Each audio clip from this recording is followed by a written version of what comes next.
Hello बच्चों, मैं Kumod sir.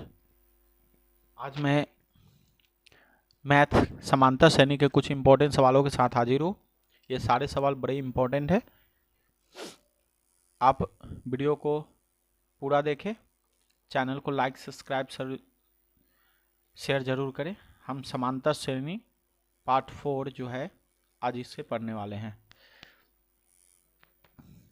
सवाल है कि यदि 7a 2ab समांतर श्रेणी में हो तो a और b का मान ज्ञात करना है। ये तो अगर हम लोग देखें तो बड़ी इजी है। 7, 2, a, b है। ये दोनों के बीच कितने का डिफरेंस है? 5 का डिफरेंस है। 5 माइनस हो रहा है, तो इसमें 5 माइनस करेंगे तो क्या मिलेगा हमें? 3 मिलेगा, -3 मिलेगा। और इसमें 5 माइनस करें तो -8 मिलेगा। इसी तरह a का मान जो हो जाएगा -3 और b का मान जो हो जाएगा -8 हो जाएगा। इजी था। चलिए, अगला सवाल है कि किसी अनुक्रम का nवा पद 4n + -2 है, यानी an बराबर है 4n - 2। कहता है कि क्या अनुक्रम समांतर श्रेणी में है? यदि है तो उसका 8वां पद ज्ञात करना है। पहले तो चेक करना है कि श्रेणी जो है समांतर क्रम में है कि नहीं। हम यहाँ पे n का वैल्यू जो है 1, 2, 3, 4 मान लेते हैं। तो a1 निकालेंगे तो 4 × 1 - 2 = 2। अगर हम a2 निकालते हैं तो 4 × 2 - 2, 8 में से 2 गया 6। अगर यदि हम 3 निकालते हैं,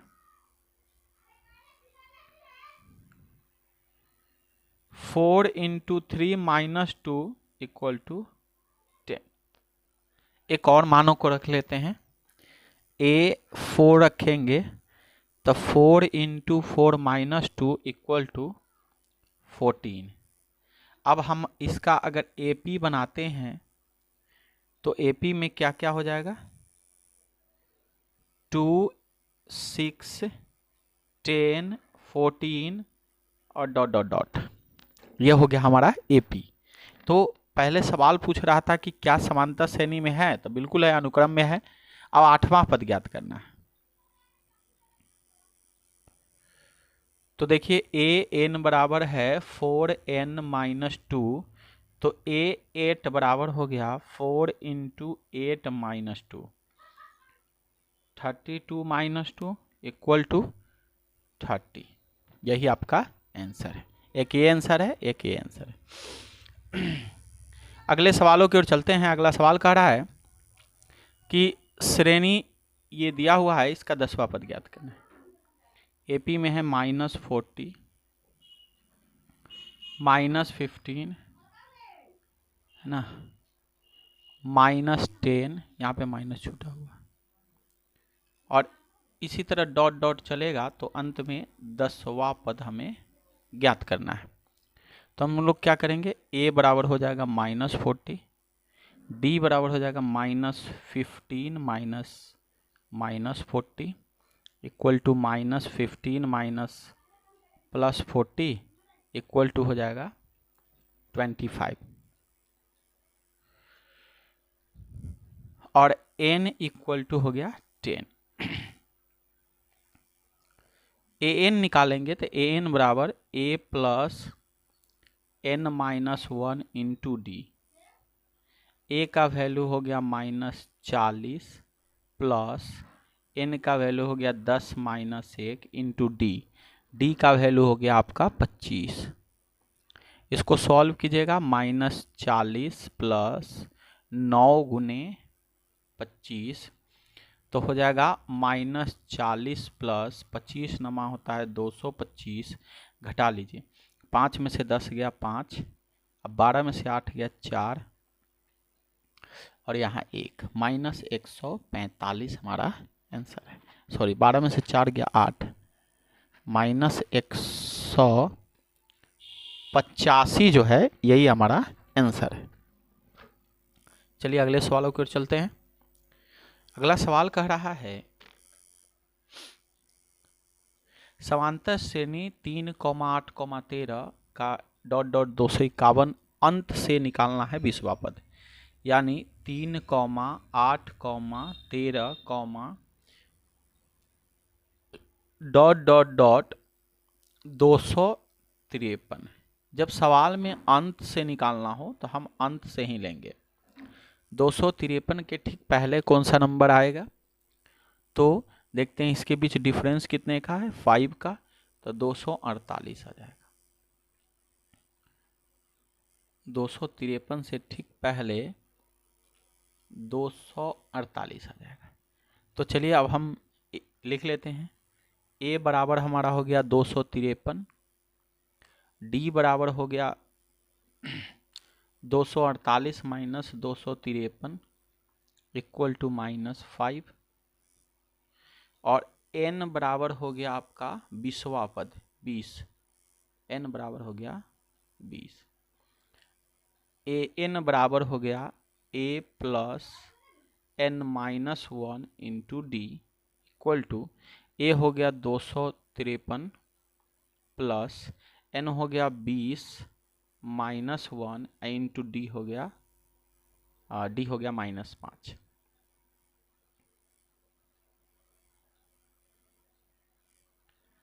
तो इसको आगे बढ़ाएंगे तो 253 प्लस 19 गुने -5, तो हो जाएगा 253 माइनस 19 पचे 9 पचे 45 के 5 हासिल 4 9 95, घटा लेंगे 13 में से 5 गया 8, 14 में से 9 गया 9 9 9 5 14, और यहाँ 158 हमारा आंसर है। 8 5 13 9 5 14 1 15, हाँ ठीक है, 158 हमारा आंसर है। अगले सवालों की ओर चलते हैं। अगला सवाल कह रहा है कि 4 के कितने गुणज 10 और 250 के बीच में है। 10 से लेकर 250 के बीच में 4 के गुणज की बात कर रहा है, गुणज की बात कर रहा है। तो इसका एपी अगर हम तैयार करें, 10 के बाद 12 12 16 20 और आखिरी में जो 4 से कटेगा, 4 से इसको भाग लगाएंगे 250 को, तो 4 छक 24 10 4 दूना 8 यानी 248। आपसे पूछ रहा है कि इसके बीच कितने संख्या पढ़ते हैं, मतलब 4 के कितने गुणज हैं, मतलब n पूछ रहा है। n बराबर ट्रिकली इस्तेमाल करिए, आखिरी पद माइनस पहला पद बटा में डिफरेंस, डिफरेंस है 4 का, और प्लस में 1। इसको सॉल्व कर दीजिए। 8 में से 2 गया 6, 3 1 बटा 2 अब बटा में 4 अब प्लस का 1, 4 से इसको काटेंगे, 4 पचे 20 4 नमा 36 प्लस 1 इक्वल टू 60। टोटल जो नंबर है उसमें 4 के गुणज जो है कितना है, 60 है। अगले सवालों की ओर चलते हैं। अगला सवाल कर रहा है समांतर श्रेणी के में 3 संख्याओं का योग 30 है। सबसे पहले मानेंगे, माना एपी के 3 पद, एक अल्फा माइनस बीटा, एपी के 3 पद, एक हो जाएगा अल्फा माइनस बीटा, दूसरा हो जाएगा अल्फा, तीसरा अल्फा प्लस बीटा। सवाल के अनुसार बात करें तो कहता है 3 संख्याओं का योग 30 है, यानी alpha minus beta plus alpha plus beta बराबर कितना हो जाएगा, 30 हो जाएगा। यहाँ से बीटा और बीटा कैंसिल हो गया, 3 अल्फा बराबर 30 तो अल्फा बराबर, ये इससे काट दोगे 10, अल्फा बराबर 10। आगे सवालों को पढ़िए। और उनका गुणनफल 750 है, मतलब ये जो तीन संख्या हम माने हैं इनका जो गुणनफल है 750 है, यानी alpha minus beta into alpha into alpha plus beta, इसका जो है 750 है। अब इसको सॉल्व करेंगे, अल्फा के जगह पर 10 रख लेते हैं, तो 10 माइनस बीटा हो जाएगा इंटू 10 हो जाएगा, इंटू हो जाएगा 10 प्लस बीटा। अल्फा के जगह पर कुछ नहीं किया, वैल्यू पुट कर दिए हैं 10 प्लस बीटा इक्वल टू 350। ये 10 से 0 कट जाएगा, ये हो जाएगा a माइनस बी और a plus b. a minus b और a प्लस बी का फॉर्मूला होता है a स्क्वायर माइनस का b स्क्वायर, बराबर में हमारा बचेगा 75।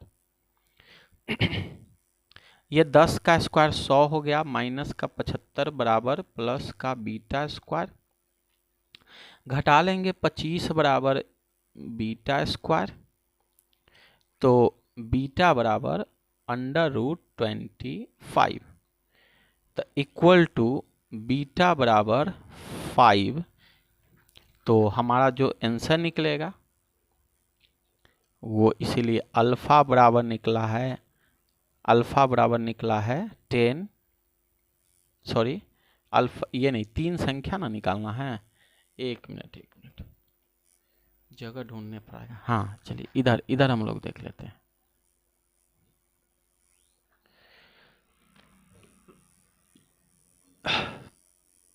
तीन संख्या बराबर, एक को माने थे अल्फा माइनस बीटा, दूसरे को अल्फा और alpha plus beta. Alpha minus beta की बात करें तो अल्फा हो जाएगा 10 माइनस 5, 10 और 10 प्लस में 5, 10 प्लस में 5, तो ये हो जाएगा 5, ये हो जाएगा 10 और ये हो जाएगा 15। यही हमारा आंसर है।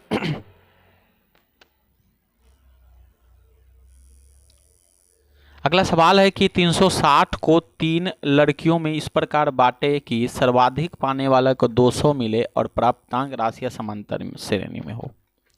यानी समांतर श्रेणी में 3 लड़की को 360 को 3 लड़की में इस प्रकार बांटना है कि सबसे अधिक जिसको मिले उसको 200 मिले और संख्या समांतर श्रेणी में हो।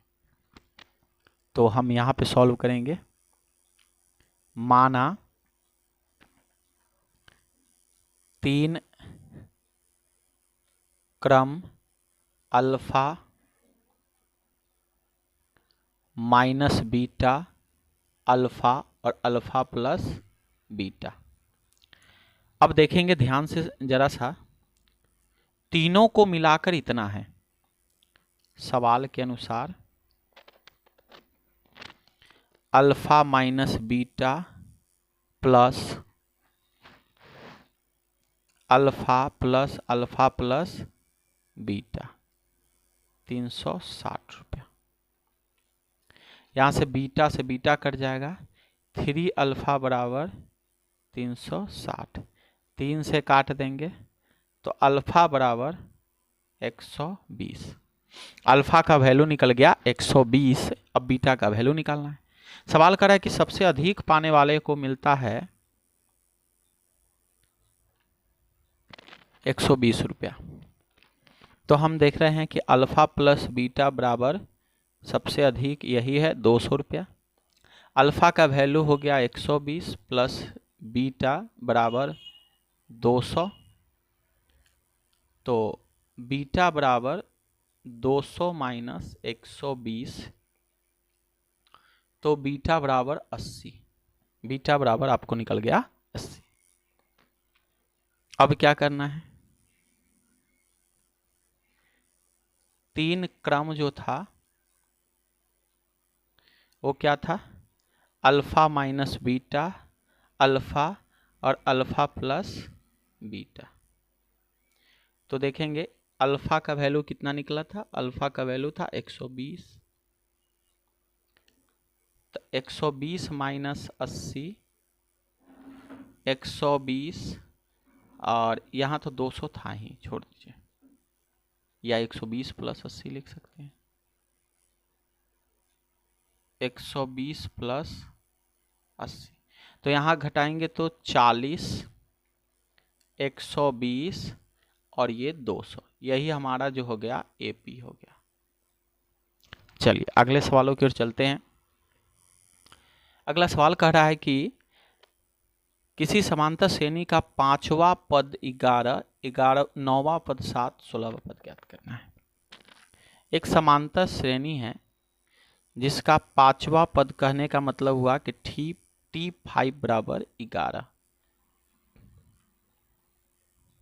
और 9वां पद 7 कहने का मतलब हुआ कि T-9 बराबर 7।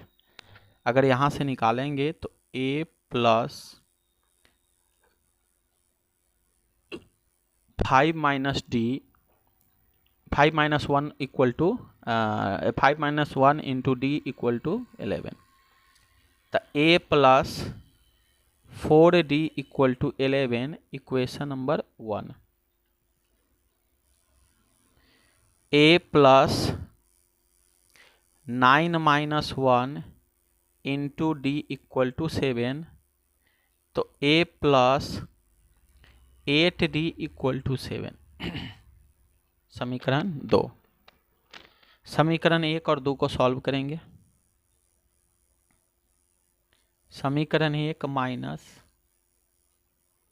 समीकरण 2, तो A plus 4D equal to 11 और A plus 8D equal to 7। चिन्ह बदल देंगे, एक कट जाएगा, यहाँ पे बचेगा माइनस 4D इक्वल टू 4, ये से ये कट गया, D equal to -1, D equal to -1। अब समीकरण 1 में D का मान रखेंगे। समीकरण 1 में D बराबर -1 रखने पर एक क्या है, A plus 4D, A plus 4D equal to 11, तो A plus 4 into -1 equal to 11, तो A बराबर 11 प्लस 4, तो A बराबर 15। आपको निकालना है 16वां पद, आपको निकालना है 16वां पद, तो T16 equal to A plus 16 minus 1 into D। A का वैल्यू हो गया 15 प्लस 15 इंटू -1, तो 15 माइनस 15 इक्वल टू 0, यही हमारा आंसर है। आज ये समांतर श्रेणी के कॉमा वाले जितने भी सवाल था, ये सारे सवालों का इम्पोर्टेंट टाइप हमने सेलेक्ट करके आपको दिया है। समांतर श्रेणी के एक और सेट आएंगे जो प्लस वाले होंगे, समांतर श्रेणी का योग वाले। तो ये चैनल के लाइक सब्सक्राइब शेयर जरूर करें, चैनल को लाइक करें। धन्यवाद।